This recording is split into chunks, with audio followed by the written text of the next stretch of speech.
tunay na napakasarap na pagmahal ng Panginoon sa atin. Okay, napakaganda po ng mga mensahe po na binibigay po sa atin ng Panginoon.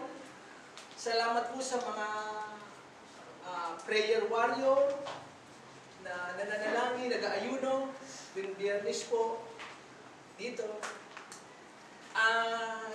Ni-encourage ko po kayo, kahit hindi nyo po kayong mag-fasting, o yung kahit prayer lang, bago ka pumunta rito, kumain ka muna, pag hindi kaya ng katawan mo, pag uwi mo, kumain ka uli. Kahit walang fasting, kahit prayer lang, basta may mananalangin. Kasi napakahalaga po talaga ng prayer. Okay, ng pananalangin. Ito pong linggong ito ay punong-puno po ng kagalakan ng aking puso. Dahil nakakaranas kami ng increase, ng mga breakthrough, ng mga multiplication, mga answers prayer. Kaya, kapag ginawa po talaga natin yung giving, praying, and fasting, yung 100% ibibigay sa atin ng Panginoon. Amen? Ang pag-aaralan po natin ngayon ay storing treasures in heaven. How to store or lay up treasure in heaven. Maaring itatanong natin, basta bakit ganito yung message palagi? Rapture, preparation, eternal destiny. Kasi nga po, tayo ay nasa huling panahon na o yung tinatawag na last days. At ayaw po ng Panginoon na mag-aksaya ng mga karunungan, ng mga revelation na mabuksan ang ating isipan upang mas gumanda pa, lumalim pa ang relasyon po natin sa Panginoon. Kaya inaral po natin niya kung paano ba padala ng kayamanan dun sa langit. Okay, para mas maunawaan po natin. Sige po. In the book of Matthew chapter 6, verse 19 to 21, ito po yung turo ng Panginoon sa Mount of Beatitudes o Sermon on the Mount. Nung ang Panginoong Jesus ay kasama ang kanyang 12 alagad at nagtuturo siya, nagbibigay siya ng mga pangunawa at sinusundan siya ng napakaraming tao hanggang sila ay napunta sa ibaba ng bundok at itinuro niya po ito. Okay? Do not store up yourself treasure on earth, where moth and rust destroy, and where their thieves break in and steal. But store up for yourself treasure in heaven, where neither moth nor rust destroy, and where thieves do not break in or steal. For where your treasure, there your heart will be also. Okay? Hindi po ibig sabihin dito na huwag daw tayong mag-impok ng kayamanan dito sa langit. Babalansin po natin, ipapaliwanan po natin. Ang ibig sabihin ng Panginoon, huwag lang kayong mag-focus na nagpapayaman dito. Pagkos yung mga kayamanan na hindi nasisira doon sa langit. Dahil dito nga, may magnanakaw, kinakalawang, inaamag, inaanay, nabubukbog. At doon kayo magpadala, mag-store up, magtago ng kayamanan nyo sa langit. At ito ay hindi po natin masyadong nauunawaan pa. At hindi pa masyadong nabibigyan ng emphasis na dito, gustong-gusto natin maging mayaman. Kasi nga, kapag mayaman tayo, makakatulong tayo. Mapapagpala po natin yung iba. Pero pangako po ito ng Panginoon eh. Ang Diyos ay hindi pwedeng magsinungaling. Kung yung mga reporter, pinapaniwalaan natin, yung mga nagbibigay ng weather bulletin sa Pag-asa, yung mga nagre-report patungkol sa COVID, mga news, balita, ay pinapaniwalaan natin.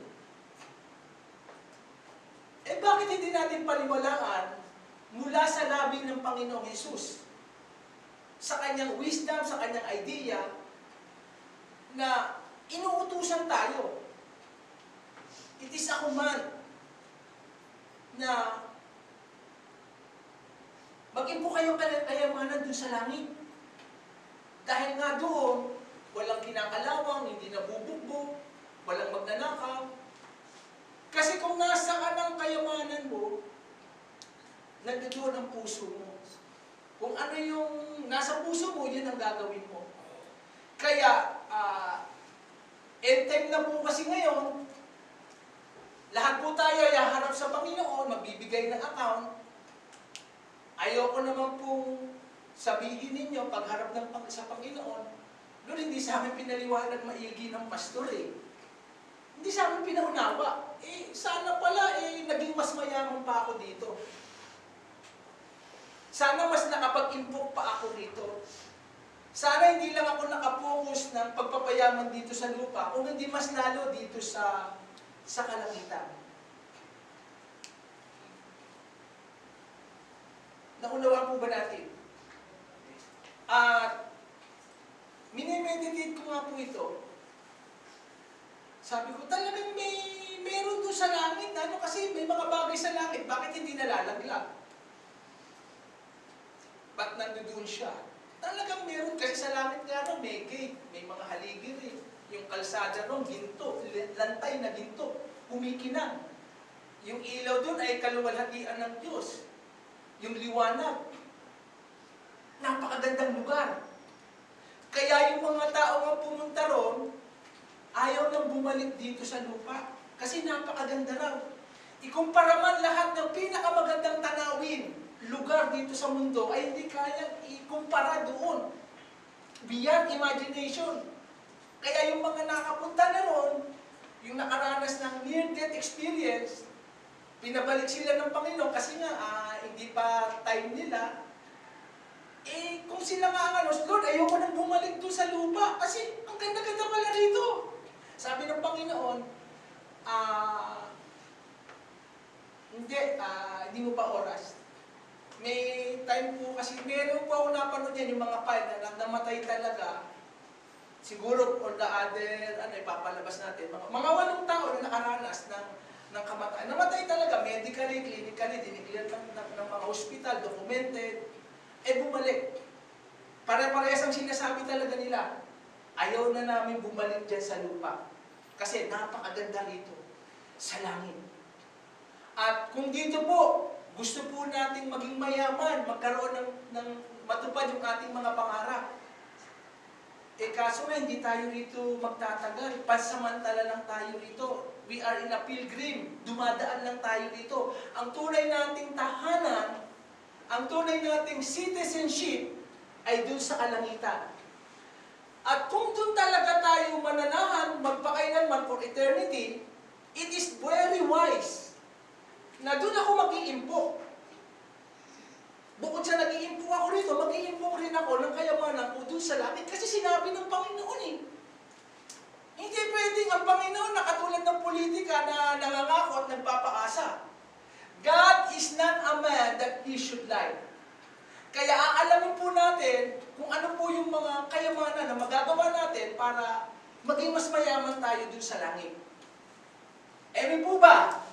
Next. John 14:3. If I go to prepare a place for you, I will come again. Then I will bring you into my presence so that you will be where I am. Ang Panginoong Hesus po ang nagsasalita, nangungusap. Sabi niya, ipaghahanda ko kayo ng tirahan ng mansyon dun sa langit. And then, babalik ako. At pagbalik ko, dadalhin ko kayo sa aking presensya at kayo ay mananatili magpakailanman kung nasaan ako. Haba pong nire-repair ko yung mga tulo rito, pinagaganda po yung building natin, pati sa bahay namin, nagkakaroon po ako ng revelation. niyo po dito po sa lupa, ang hirap mo makabili ng bahay. Ang daming requirement ihilingin sa'yo. Kailangan magdadaon ka pa, may equity. Kailangan may pag-ibig ka. Eh dito, pag-ibig na lang ng Panginoon ang gagawa na ibinigay sa atin ng Panginoon. Ang dami pang meeting, magbibigay ka ng mga cheque, magdadaon payment ka, marami pang mga meeting. Magpapatayo ka ng bahay, kukuha ka pa ng building permit. Tapos ang makukuha mo lang lote, ang liit, may setback pa. Tapos pag ginagawa na, pag tinon-over sa'yo, may mga tulo, may bitak, hindi maayos, tabingi. Ang daming proseso mong gagawin. Ang dami mong effort na ibibigay, ilalabas. Para magkaroon ka ng magandang bahay dito. Eh sabi ko, Lord, naging buhay po ito sa akin eh. Lord, kung ito talaga paniniwalaan ng mga Kristiyano, kung talaga ito ipamumuhay, ikaw naghahanda ng tirahan namin dun sa langit, ng mansyon, na bukod na yung kalsada namin nun ay lantay na ginto. Bawat isa sa amin, pwede pala kahit wala kaming SSS, wala kaming cheque, wala kaming bakakot, kahit bata ka pa lang. Ay pinaghahanda mo na kami. Hindi na namin kailangan ng engineer, ng architect, ng tubero, ng electrician. Lahat yan hindi na namin kailangan. Ikaw na pala ang maghahanda para sa amin. Kailangan maunawaan po natin ito. Sino po rito gusto magkaroon ng mansyon sa langit? Taas po ang kamay. Hello? Pinaniniwalaan po ba natin ito? O mas pinapaniwalaan natin yung mga nagre-report ng COVID, kung ilan na namatay, yung mga weather. Hindi naman masama paniwalaan sila. Pero ito, dapat natin paniwalaan ito. Ang Panginoon, ganun tayo kamahal. Hindi lang siya namatay para sa atin. Para ibalik ang relasyon natin sa Kanya, sa Diyos Ama. Hindi lang siya namatay para alisin yung sumpa, sakit, karamdaman, kahirapan. Lahat ng mga yan, mga gawa ng demonyo ay mawasak sa ating buhay. Mga tanikala na yan, hindi lang yan ang ginawa ng Panginoong package. Kung hindi, ipaghahanda ka pa niya. Siya na ang bahala. Tapos babalikan niya tayo. Tapos kukunin niya tayo. At kung nasaan siya, gusto niya tayong makapiling. Kaya ito pong message na ito, mabuksan, ang prayer ko po, sinasamahan natin ng pag-aayuno, mabuksan po, ma-enlighten po tayo. Kaya po siguro ito binibigay ng Panginoon na message sa atin para, anak, kulang pa yung kayamanan na pinapadala mo rito eh. Sige pa, magkano pa kayo? Eh tayo gusto natin magkaroon ng bank account, mag-deposit. Eh ito, sigurado na yung pangako ng Panginoon eh. Na mag-lay up kayo, mag-treasure kayo, mag-invest kayo, magpadala kayo ng mga kayamanan nyo dito sa langit. Nawa po ito ay mag-inspire po sa atin na ang mindset natin, hindi lang lagi yung pangangailangan natin dito, matupad yung pangarap ko, yung prayer ko, kundi magkaroon din tayo ng heavenly consciousness. Kasi ang mga tao ngayon, palaging conscious lang sa pangangailangan, sa needs, sa babayarin, sa pangangailangan. Lahat conscious lang. Pero ang gusto ng Panginoon, habang conscious kayo dyan, maging conscious din naman kayo, magkaroon kayo ng pangunawa, yung mga bagay na dito sa pangkalangitan, kasi dito kayo mamamalagi eh. At mag-iiba ang buhay mo rito. Katulad si Lazaro, na nasa gate ng mayaman, na walang makain, dinidilaan ng aso, nilalangaw, mga tira-tira pagkain niya, pero nag-iba ang sitwasyon. Doon sa langit, siya ang inaaliw. Samantalang yung mayaman, in the book of Luke, naghihirap. Yung mansion niya rito, hindi niya madala. Yung magkakaroon niyang furniture, mga sala set, mga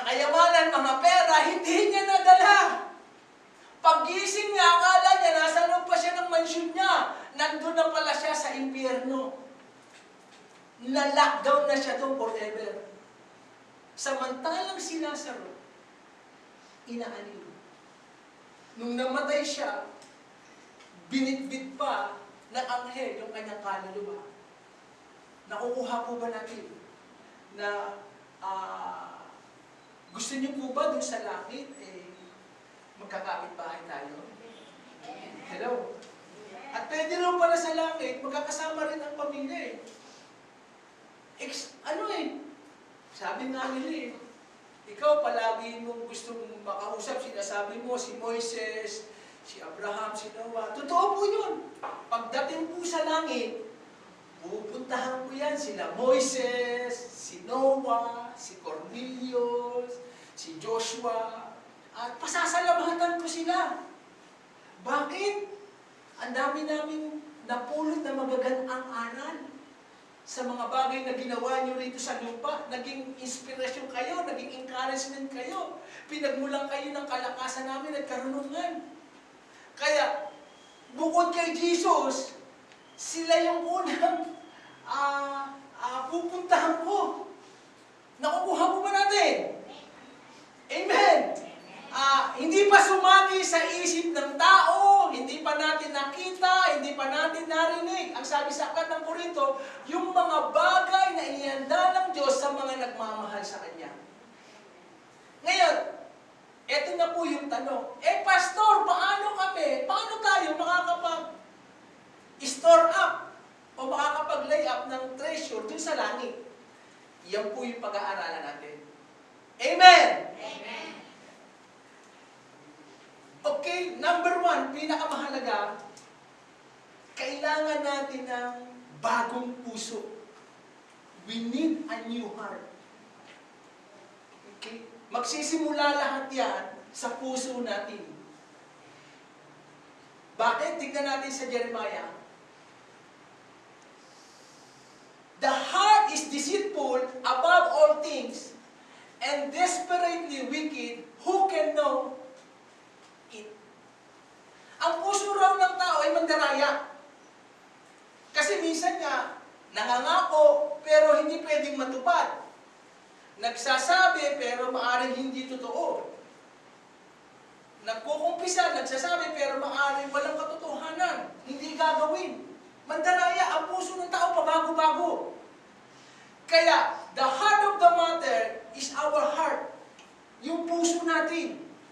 Kasi ang sabi kanina, kung nasan daw yung treasure natin, nandun yung puso natin.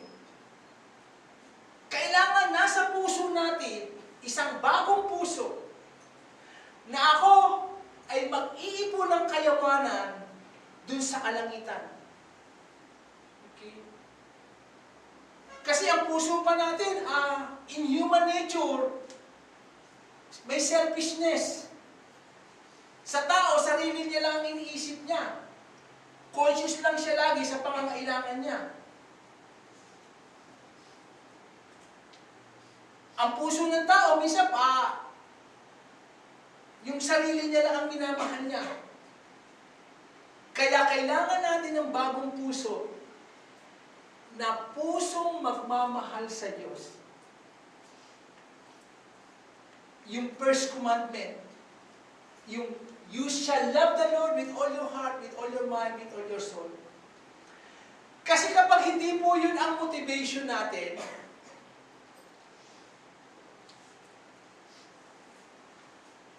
halimbawa, ang expectation natin yung mga bagay lang na kung ano ang matatanggap natin sa Diyos.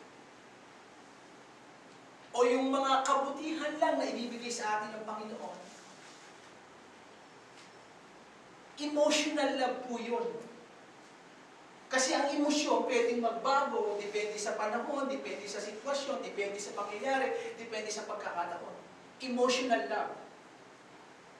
Pero kapag ang motivation natin, ang nagpapagalaw sa atin, ang nagtutulak sa atin, ang nagpapakilos sa atin, ay yung puso na may pagmamahal sa Diyos, lalalim tayo sa pagkakilala sa Panginoon. Kasi kapag ang pagkilos lang natin at paggalaw ay kung ano yung matatanggap sa natin sa Panginoon, paano kung wala nang natatanggap para sa Panginoon? Paano kung dinaan tayo sa pagsubok? Katulad ng isang lantay na ginto. Nagawa tayo ng gawa ng mabuti, wala namang ginagawa ang Panginoon sa atin. Di ba madi-discourage tayo? Kaya nga minsan maririnig natin, parang wala namang pagbabago eh. Kasi yun ang expectation eh. Mababaw na pag-ibig, yun yung tinatawag na emotional love. Kaya kailangan may bagong puso tayo na mag-iipon ako ng kayamanan sa langit kasi una sa lahat, mahal ko ang Diyos. Hindi ko pa man nakikita yung mga expectation ko,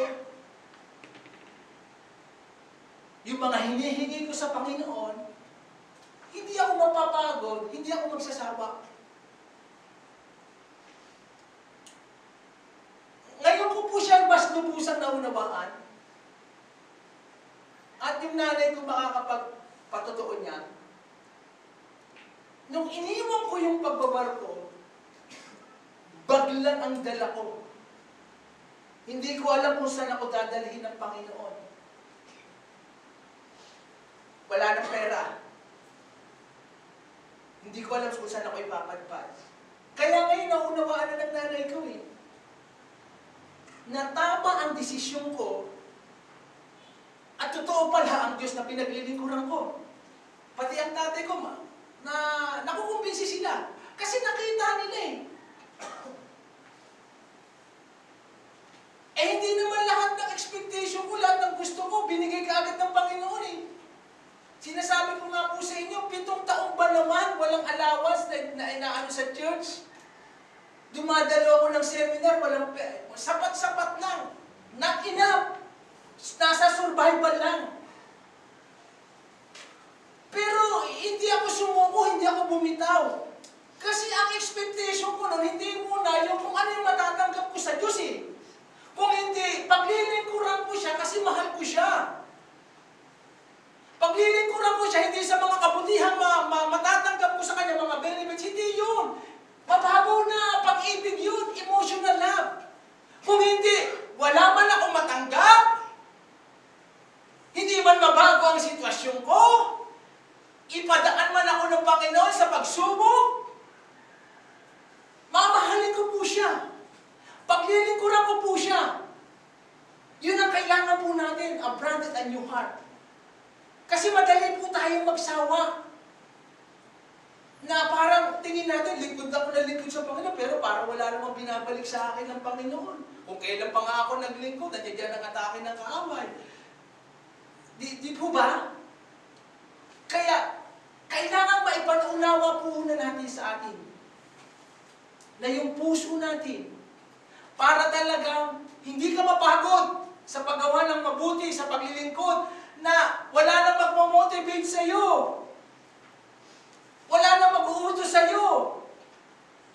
Yung pag-ibig na yan. Nung nagsimula ako sa full-time ministry, ang ministry ko lang nun sa CR Sabi ko sa pastor Pastor, kinakalawang yung ano natin, pwede ba pinturahan ko yan? Palitan. Ito lang pastor. Tapos, yung dyan sa recto, yung church nasa third floor din, may film showing, may concert. Ang ministry ko lang noon, pag yung mga worship team, taga-ayos ng mga mic nila, tapos yung mga upuan, sinasalasan, binababa, inaayos, minsan binababa pa ron. Tapos nag-i-invite kami, nasa ibabaw ng truck. Na hindi ko pa masyadong ina-expect yung mga kapalit, wala pa sa isip ko yun. Yung mga benefits, ang nagtutulak lang sa akin para maglingkod, kasi mahal ko nga ang Panginoon Handa akong ihiwin itong dolyar, itong makapunta sa iba't ibang bansa, saan lang ako matulog, ano man na makain, saan itapon ng Panginoon, maglakad sa mga pilapil, kasi ang nagtutulak ay yung pag-ibig sa Panginoon. Yun ang kailangan magkaroon tayo ng bago, yung puso po na ganon. Para talagang makapag-ipon tayo ng kayamanan sa langit. Kasi kapag hindi po natin inauhahan ito, kahit anong motivation, kahit anong message, kahit paulit-ulit na tayo tinutulak, inuutusan, hindi tayo magkukusa. Pero pag naunawaan po natin ito, na bawat ginagawa mong paglilingkod sa Panginoon, bawat patak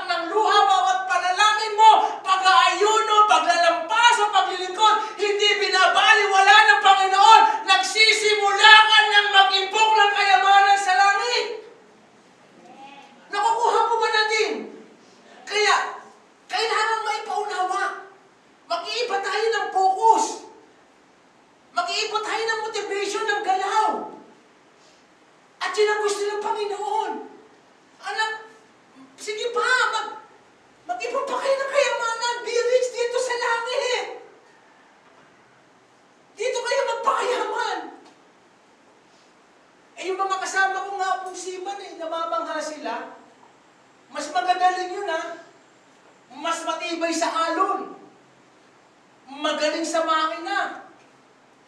Pero namamangha sila sa mga property na natatanggap ko. Sabi ko, hindi po yan ang tunay kong kayamanan. For the glory of God lang yan, blessing lang yan. Pero ang tunay kong kayamanan, nandun sa langit. Eh kung dito, minamangha na ako ng Panginoon, how much more dun sa langit? Amen? Yung napakalaking mansyon mo, tapos may mga anghel pa, nalilipad-lipad. Amen?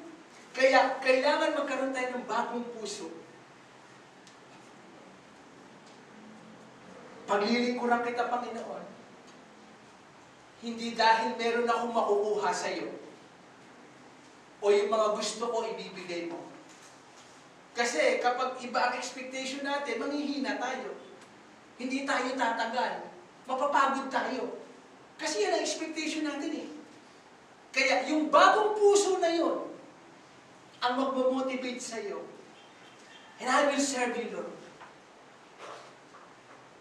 Paglilingkuran kita. Hindi na ako kailangan utusan ng pastor. Hindi na ako kailangan paulit-ulit na pinagsasabihan. Ako na mismo. Kasi hindi ko po kayo kayang ipaglingkod. Parang kanya-kanya ito na magtatago tayo ng kayamanan sa langit. Kahit anak ka ng pastor, asawa ka ng pastor, kanya-kanya ito. Hindi mo ba? Sa bangko nga, pinapayagan lang. Dual account. Parang kami dati nun ni Susan. Nag-ano ko, joint account. Pero sa langit, walang joint account. Kanya-kanyang tago. Kanya-kanyang ipok ng kayamanan dun sa langit. Kung mas masipag ka rito, mas mayaman ka sa langit. Kasi susukatin tayo ng Panginoon sa mga bagay na alisunod na ginawa niya rito sa langit. Kaya, isettle po muna natin sa isipan natin. Magdidesisyon tayo. I want to reach in heaven. Di ba si Abraham mayaman na dito? Pagdating sa langit, mayaman pa siya. May mga habit ang mga achiever na pinagkaiba sa mga ordinaryo lang. Ano yung habit nila? Kapag naunawaan na nila, kapag naintindihan nila kagad, isinasagawa kagad nila. Pinamumuhay kaagad nila. Kaya nga sila great achiever eh. Pero yung mga ordinaryo lang, pinakikinggan lang, ang ganda ng revelation na, tama naman. Hanggang doon na lang, nagandahan, pero walang masyadong ginawang aksyon. Yun ang naghihiwalay sa great achiever at saka sa ordinaryo. Kasi tignan mo, pantay-pantay naman ang oras na binibigay ng Diyos, 24 hours, pare-parehas naman kalendaryo, mula January hanggang pare-parehas naman ang Bible na binabasa. Yun lang ang pinagkaiba. Amen? Kaya mula po ngayon, i-mindset natin, mag-iipon ako ng kayamanan sa langit. I will be rich in heaven. Amen? At ang puso ko bago. Ang magmo-motivate nito, dahil mahal ko ang Panginoon. Kaya mo magtagal to, kaya lang wala kang choice, kailangan mo siyang gamitin. Kasi urgent. Pero ayaw mo siya magtagal. Ganon din ang Panginoon. Ayaw niyang magtagal, hindi siya nananahan sa matigas ang puso, puno ng galit, puno na sama ng loob. At malalaman mo nga ang isang puso ng isang Kristiyano pag malambot at malinis. Pag-uhaw lagi sa salita ng Diyos. Pag-uhaw lagi sa presensya ng Diyos. Palaging sumasamba. Madidiscern mo ang isang Kristiyano. Madidiscern mo siya. Kapag ang puso niya ay malambot, malinis, automatic yan. Uhaw siya palagi sa salita ng Diyos. Uhaw siya sumamba sa Panginoon. Uhaw siya sa presensya ng Diyos. Di ba parang si Jesus, maganda nating halimbawa? Si Jesus, banal na, holy na, walang kasalanan, madali siyang humiwalay sa tao. Dahil sabik siya sa presensya ng Panginoon. May isang account na, sumisigaw mga tao pagkatapos niya magpakain sa pamagitan ng 5 tinapay at 2 isda. Ano sabi ng mga tao? Gawin siyang hari. Sabi ni Jesus, hindi, babalik na ako sa presence ng Ama. Nagdesisyon ang Panginoon, imbis na popularity, ay dun sa presence ng Panginoon. Kaya, dun po natin malalaman o matche-check ang ating puso. Kung pure siya, malambot o uhaw. Hindi nagtatanim masyado, hindi pinapatagal yung galit, sama ng loob, pinalilinis ka agad-agad, and then uhaw ka sa salita ng Panginoon, sa presensya niya. Yan po yung pusong malambot. Ang tawag dyan ay broken heart. Basag. Kita niyo po si Jesus, unbroken fellowship. Kahit saan siya magpunta, conscious siya palagi sa Diyos Ama. Tayo, conscious tayo lagi sa pangangailangan lang natin eh. Si Jesus iba. Conscious siya palagi sa Diyos Ama. Dahil alam niya, na kapag malulugod sa Kanya ang Diyos, lahat ng pangangailangan niya ibibigay sa Kanya. Kaya kailangan magkaroon tayo ng consciousness doon. Sa Diyos po. Amen? Kaya yan ang kailangan muna natin. Para makapag-impok tayo ng kayamanan sa langit. Isang bagong puso. Isang pusong mapagmahal sa Diyos. At pagmamahal sa kapwa. Kasi hanggang hindi mapapalitan ang ating puso, kaanong message, kaganda o revelation ang matanggap natin pag hindi po tayo nagkaroon ng bagong puso, mananatili po siya. Stack up ang tawag dyan. At ayaw ng Diyos na mangyari yan. Kaya kailangan hilingin natin, Lord, kita niyo si David yung nagkasala? Ano prayer ni David? Lord, create in me a clean heart and restore the spirit within me. Hindi niya sinabing, ay Lord, huwag mo akong tanggalin sa pagiging hari. Huwag mong alisin sa akin yung palasyo, yung kayamanan, yung populasyon, yung popularity. Ang una kaagad chinid ni David, nung nagkasala siya sa adultery at sa murderer, yung puso niya. Okay. Nagkaroon nga ng blind spot ito si David eh. Siyang na 8 buwan na siyang tahimik ang Diyos sa kanya, hindi siya kinukurik eh. Akala niya, hindi siya didisiplina, hindi siya kukurik ng Panginoon. Paano natin malaman? Kasi malapit na manganak nun si Bathsheba. Yung kasalanan tinago niya. Blind spot kay Haring David yun, hindi niya alam yun. Nagpadala ang Diyos ng propeta sa kanya, dinampa sa istorya. May isang mayaman, tapos may paghahari, tapos may isang mahirap, kinuha ba yung alaga? Sino yun? Sabi ni David, dapat siyang patayin. Sabi niya, kayo po yun, mahal na hari. Kita niyo si David nagkaroon ng blind spot. Hindi niya makita yung kasalanan niya, naging manhin siya, naging nang. Malibang magpadala ng lingkod ng Diyos sa kanya, hindi siya maliliwanagan. Tapos, ano ang response ni David? Lord, create in me a clean heart. Bigyan mo ko ng isang pusong malinis. Pusong malambot. Pusong basag. Tapos nagsisi siya. Yung true repentance. Nagsisi siya. Sinamahan niya pa ng pag-aayuno. Nagdalamhati siya. Luksang-luksa siya sa nagawa niyang kasalanan. Kaya si David, kahit gaano kabigat ang kasalanan, pinatawad ng Diyos at tinawag pa siya na a man God's after own heart. And he served his generation according to God's purpose. Kaya yun po ang kailangan natin. Yung ating puso. Magkaroon ng bago.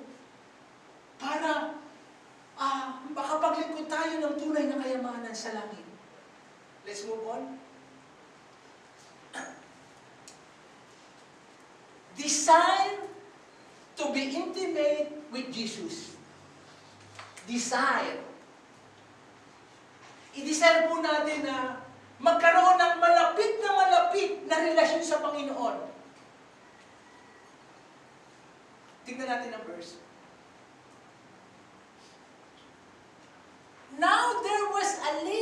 Jesus, whom one of His disciples, whom Jesus loved. Ang tinutukoy po rito, yung pinakabata, the youngest apostle, si John the Beloved, yung sumulat ng John the Revelation. Yung uling aklat ng Revelation. Sa 12 apostol, siya yung nagdesisyon na laging nakahilig sa dibdib ng Panginoon. Pag nag-meeting sila, pagkakasama. Gusto niya maging intimate kay Jesus.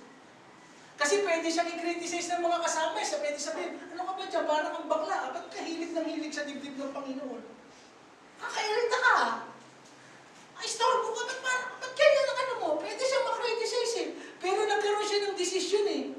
Gusto niyang mapalapit kay Jesus eh. Yung intimate, kaya humilig siya eh. Kaya yung Book of Revelation, kung ano yung mangyayari sa hinaharap, kung ano yung nangyayari sa langit, sa kanya pinakita, sa kanya pinasulat. Kasi very intimate siya eh.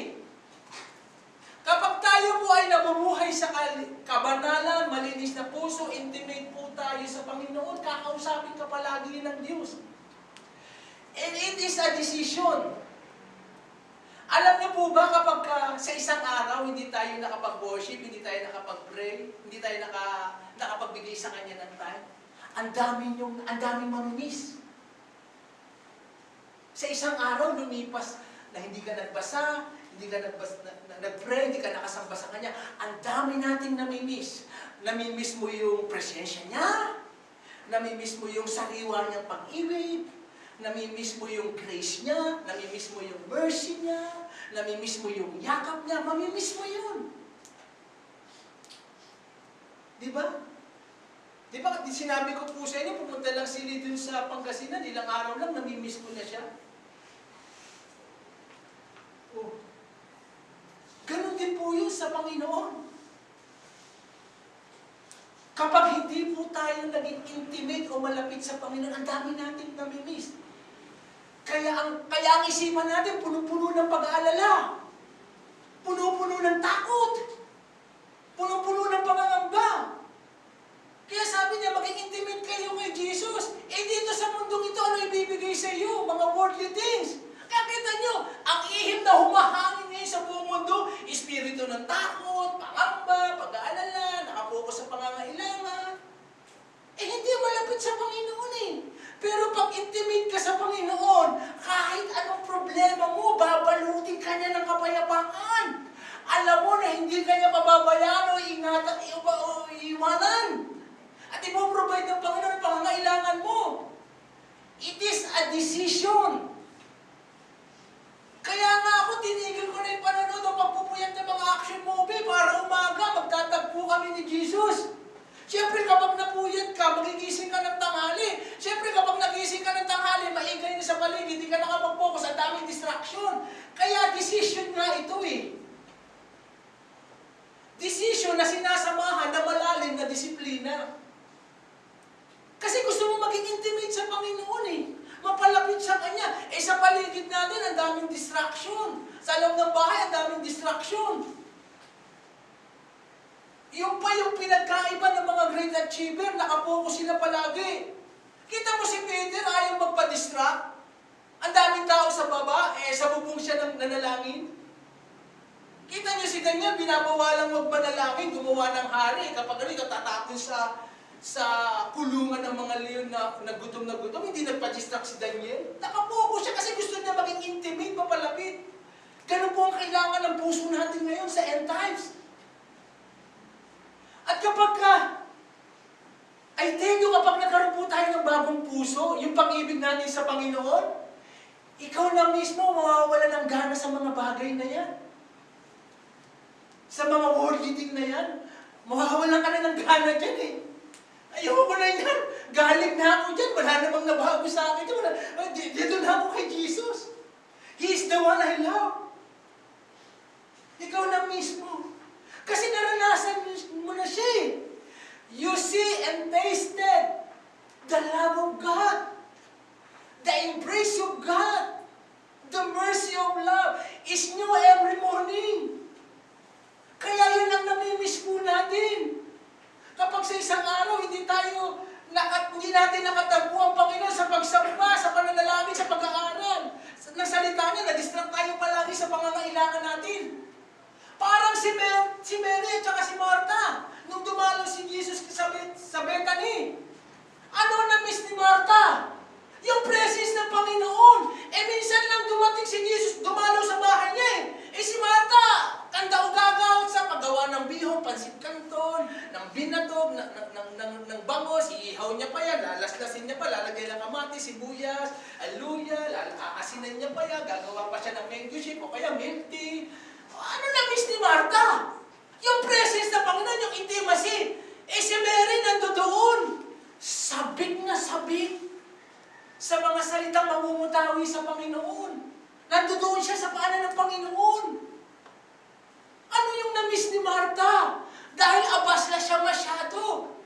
Hindi naman masama yun, pero sabi ng Panginoon, ito yung gusto ko Ito yung kailangan talaga. Ikaw, Martha, masyado kang abalang-abala dyan, masyado kang worried. Bagamat kailangan siya, mahalaga siya, pero ito yung mas kailangan, ito yung mas gusto ko Yung nandiyan ka sa paanan ko, nananabi ka, sinasamba mo ako. Yan ang mas nalulugod sa iyo ang Panginoon. Kaya desisyon po ito. Yung kailangan sa end times maging intimate tayo sa Panginoon. Hindi tayo nabubuhay katulad ng walang pagkakilala sa Diyos. Malapit nang dumating ang Panginoon. Ituturo ko po sa inyo, marriage supper of the Lamb. Yung kasalang mangyayari. Ang pakakasalan talaga ni Jesus ay nagmamahal sa Kanya. Alam ko po yan kasi nagkakasal ako Hindi ka pwedeng magpapakasal sa isang tao na hindi mo talaga siya mahal. Sinisigurado mo, dapat sigurado ako 100%. Ako lang ang mahal niya. Yun ang pakakasalan ng Panginoon. Yun ang babalikan ng Panginoon. Yung may intimate relationship, malalim ang pagkakilala sa Kanya. Kaya nga napakahalaga po itong yung pinababasa tayo ng Diyos gabi-gabi.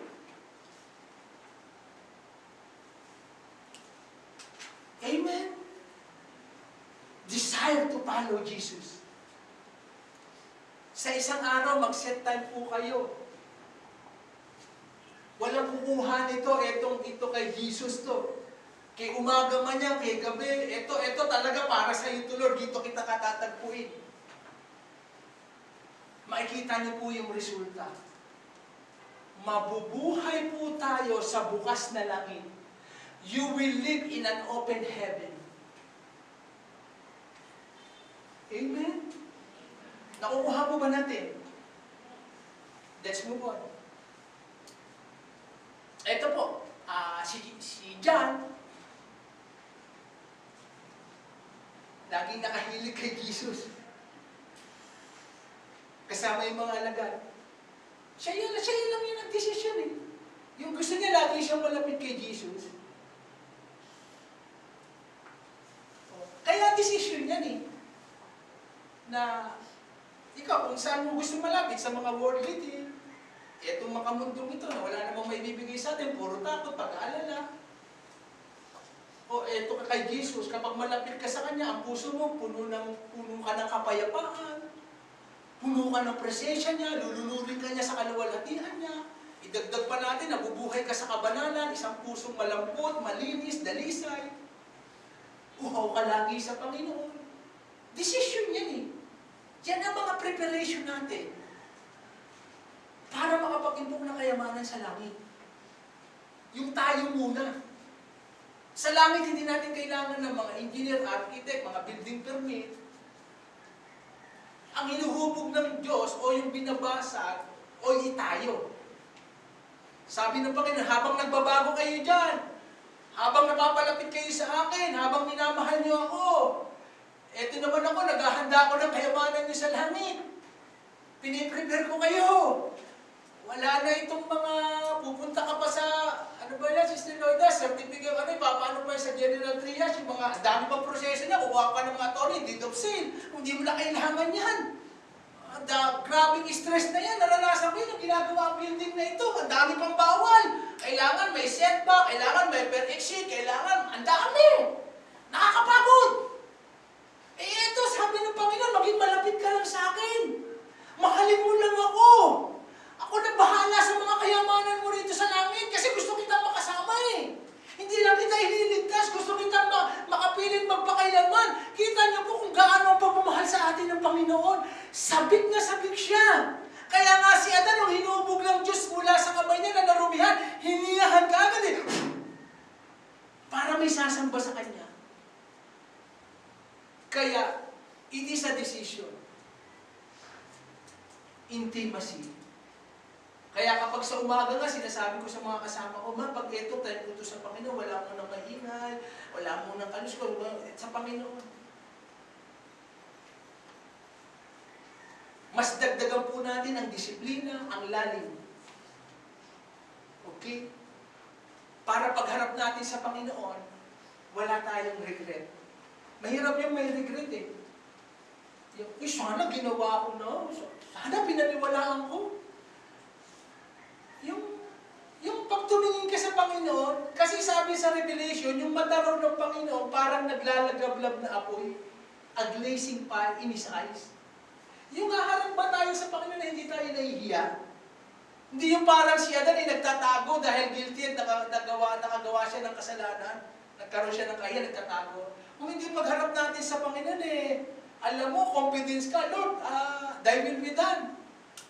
Nagawa ko po yung assignment ko, yung mission ko sa lupa. Hindi kita pinagpalit kailanman. Pinaglabang kita, pinaglingkuran kita, pinaniwalaan kita, priority kita.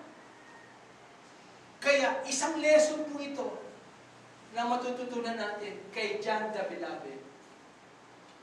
Be intimate with Jesus. Na sa isang araw hindi natin siya mamiss, hindi natin mapalagpas. Ang daming nawawala sa atin eh. Yung peace. Kasi ang tao po ngayon talaga, makikita mo, punong-puno ng takot, punong-puno ng pagdududa. Malayo ang relasyon sa Panginoon eh. Kita niyo si Jesus, dahil napakalapit sa Panginoon, very intimate. Di ba kasama niya yung mga alagad dun sa bangka? Yung mga bangka sa napakadilim ng umaga na yun, sinisiklot-siklot sila ng malakas na hangin, pumapasok na sa bangka, sila natatarap na pinalalabas yung si Jesus punong-puno ng kapayapaan ito, nasa likuran pa ng bangka Tapos na-realize sa mga alagad Lord, nandiyan ka lang pala, hindi mo ba alam, mamatay na tayo, malulunod tayo. Kita niyo si Jesus, punong-puno ng kapayapaan. Punong-puno siya ng katahimikan sa kanyang kaluluwa, sa kanyang espiritu. Bakit? Ang lapit-lapit niya sa Diyos Ama Kasi umagang-umaga pa lang, ginugugol niya yung mahabang oras niya sa pananalangin at pagsamba. Tulog pa yung mga alagad. Yung po ang hindi natin mamiss. Yung intimate natin sa Panginoon, yung kalapitan natin. Kesa tayo mapuno ng pangangailangan natin, ng mga babayarin, ng mga pagdududa, ng mga pagkatakot, puno-puno. Kita niyo po sa Bible, yung mga malalapit sa Panginoon. Kung si Daniel ba naman, hindi nagpaduro, hindi nagpasindak sa mga sadigri ng hari na pag nag-pray ka, itatapon ka sa kulungan ng leong, ginutom yan. Kay Shadrach, Meshach at Abednego, pag di ka sumamba sa Diyos-Diyosan, itatapon ka na 7 beses na pinainit, pinagalagablag. Kita mo kung bakit balot sila ng kapayapaan, yung puso nila at isipan. Kasi ang lapit nila sa Diyos Yung intimate. Yung pagising mo pa lang sa umaga, pagdilat mo pa lang, wala kang ibang gagawin kung hindi itataas ang kamay mo, nakaluhod, sumasamba sa Kanya. Hindi ka muna kakain ng pandesal, ng kape, ng internet, o nagmamadali ka maligo. Yung siya muna. Sa una mong gagawin, pagdilat ng mata mo. Pag unang bukas ng labi mo, pasasalamat at pagsamba. Yun po yung kalapitan, yung intimate. At nagdidesisyon tayo na mag-detach sa mga bagay ng mga worldly. Na ito, wala namang ginagawa. Kung palagi pinanonood natin, mga pelikulang nakakatakot, yung espiritu niya sasalin sa'yo. Mga worldly din, sasalin sa'yo yan. Makukontaminate tayo niyan. Kung ang puso mo at puno ng salita ng Diyos, yan ang minimeditate mo, binabalutan ka ng kaluwalhatian ng Panginoon, di payapa ka. Ang mundo natataranta, punong-puno ng takot at pagdududa, ikaw payapang-payapa ka. Kasi alam mo, ang Diyos nakatira sa iyo. Palakpakan natin ang Panginoon. Amen? Kaya kita niyo yung mga alagad, kung napuspos sila ng kaluwalhatian ng Espiritu Santo, patay kung patay itong mga alagad eh. Walang nag-backslide sa kanila. Kaya makulong yan.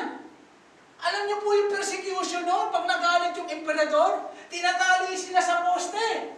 Ginagawa silang kandila, binubuhusan ng lamis o ng gasolina, tapos sabay-sabay sisindihan. O kaya lalagariin. Mga martyrs. Pero puno-puno sila ng kapayapaan kasi yung intimacy, yung kalapitan nila eh. Di ba sabi ni Pablo, For Christ, for me is to live, and to die is gain. Kahit mapatay niyo ako, mapugutan niyo ako ng ulo, yung katawan niyo lang ang masisira ako, pero yung kaluluwa ko, yung espiritu ko, ligtas. Alam mo, kasama ako ni Jesus doon sa kalangitan. Ganun ka kapayapa ang puso't isipan nila. Amen? Kaya kapag tayo talaga ay hindi malapit ang relasyon natin sa Diyos, mapupuno tayo sa worry. Kaya imbis na maging warrior, dapat tayo maging worshiper. Yung lagi ka nagsasamba. Amen? Yung minimeditate natin, hindi palagi balita, mga report, kung hindi Word of God. Sa lumatman, sa nakikita natin, sa nararamdaman natin.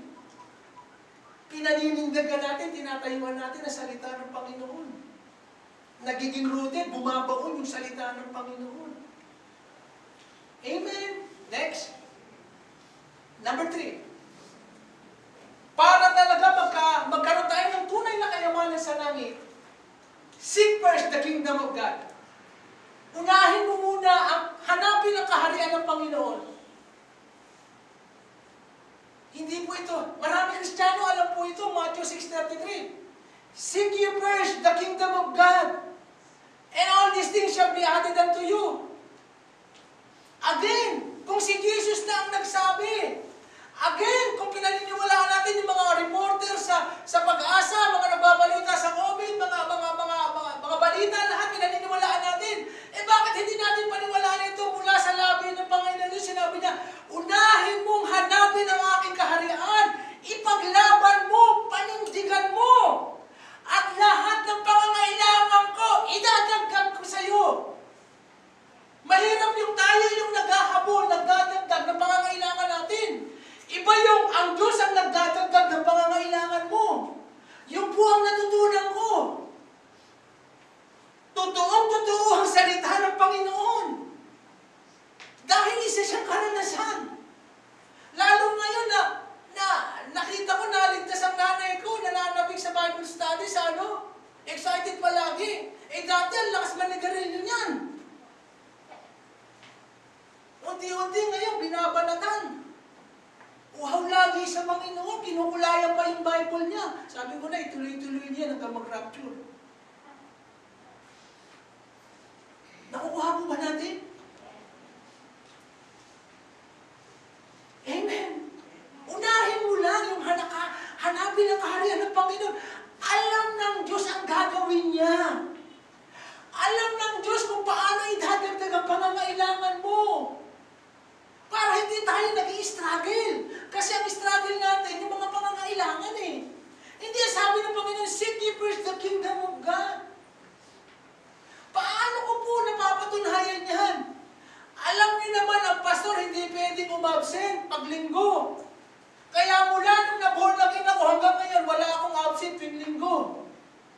At yan ang tinuturo kong maigi sa mga anak ko. Unahin niyo palagi ang kaharian ng Panginoon. Idadagdag yan. Hindi sa galing mo. Hindi sa connection mo, sa talino mo. Pag inuna mo kaharian ng Panginoon, babanghain ka kahit bata ka lang. Si Jose, isang ex-convict, pinaratangan, isang prisoner, hindi nakapag-aral. Nabuhay lang na malambot ang puso, malinis, banal, pinananahan ng Diyos. Kalaman niya lagi ang Diyos.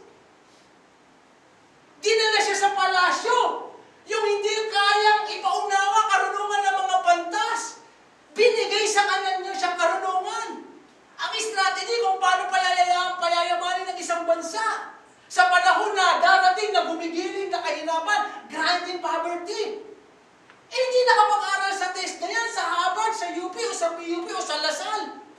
Inuuna niya lang kaharian ng Panginoon, nabubuhay sa kabanalan, naglilingkod kahit saan, more than expected. Meron siya ng spirit of leadership, the spirit of forgiveness, forgetting the past, paggawa ng mabuti. Sa takdang panahon dahil inuuna ni Jose ang katapatan ng kabanalan, pinayaman siya ng Diyos. Kaya hindi sa galing niya sa karunungan. Eh ako kahit mag-abroad ako dyan tuloy-tuloy, kung yung mga property natin, hindi ko maaano lahat yan. Hindi assurance yan, nagbabalik ko sa abroad, ma-acquire ko lahat yan. Kaya, ang tinuturo ko po sa inyo, hindi po siya head knowledge, karanasan. Na totoong-totoo ang salita ng Panginoon. Unahin mo lang siya.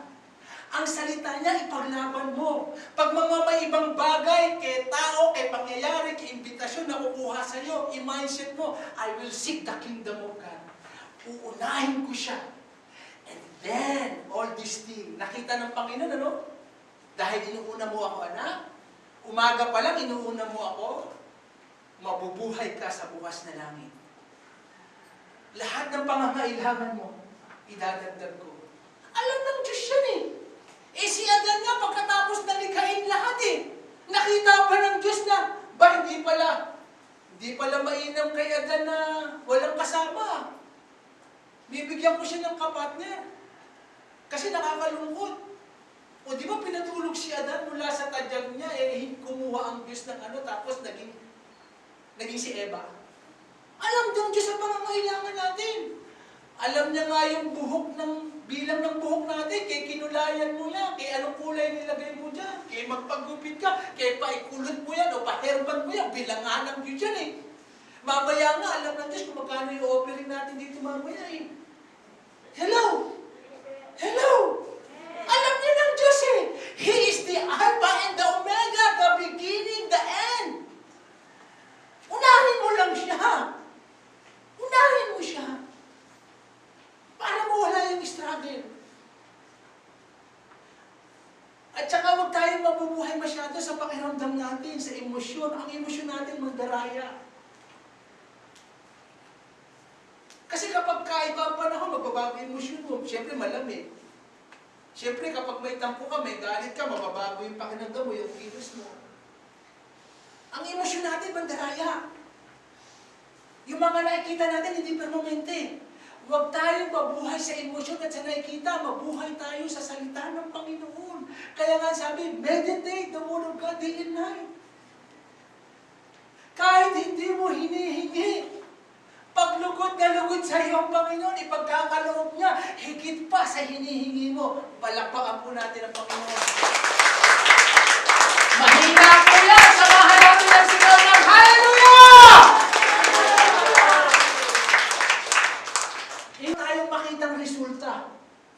Huwag tayong mainip. Huwag tayong mainip. Parang si Sarah naiinip na. Ang tagal, hindi na ako magkakaanak. Abraham, ito na lang si Hagar. Sige, kayo na lang, sipingan mo na siya. Dinadaan niya sa flesh. Naiinip na eh. Human nature, ang bilis nating mainip. Pag wala ka agad tayo nakikitang resulta, baliktad sa inaasahan natin, nag-iiba yung kilos natin at mga desisyon. Alam niyo po, isang ayaw ng Diyos ay pagdudahan ng kanyang salita. Ipapaliwanag ko po Kasi kapag pinapagdudahan natin ang pangako ng Diyos, ang sinasabi natin sa Diyos, parang sinasabi natin, sinungaling ka Diyos. Sinungaling, you are a liar God. At pag sinasabi natin sinungaling ang Diyos, si Satan kasi ang father of lies eh. Parang sinasabi natin, Lord, parang si Satan, father of lies, parang ganyan eh. Kaya galit na galit ang Diyos sa nagdududa sa Kanya.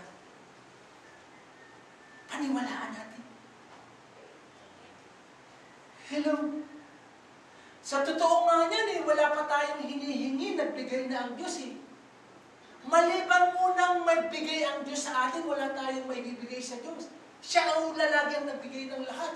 Yung buhay, yung hininga, yung kalakasan, yung talino, yung talento, yung kinakain natin, siya ang nagbibigay niya. Kaya unahin po natin yung seek ye first the kingdom of God para matigil na po yung struggle natin. Yung ano yung kakainin ko.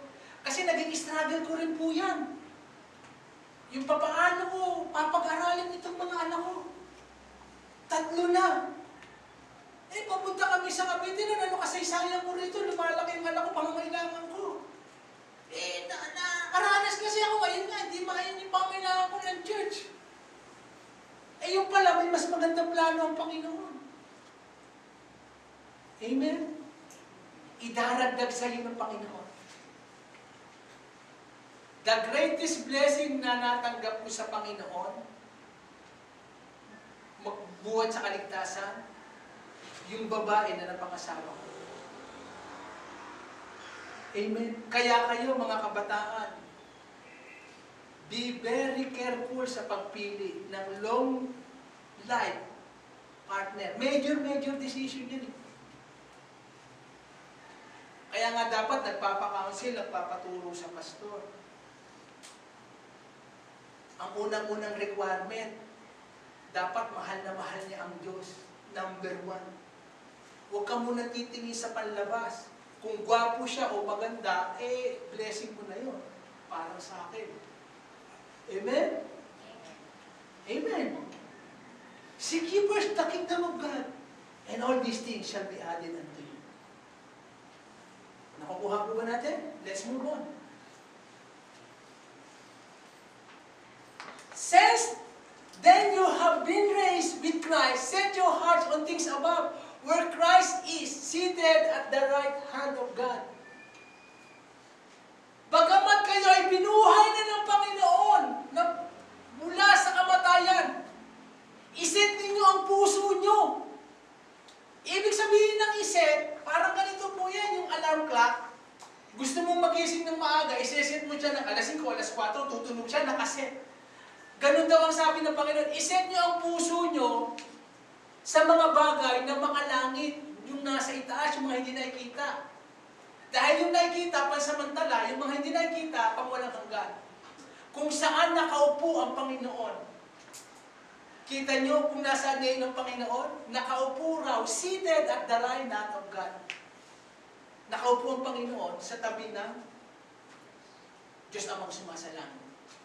Iset daw natin yung ating puso. Kaya araw-araw pwede ka na gumawa o makapag-store up ng kayamanan sa langit. Next.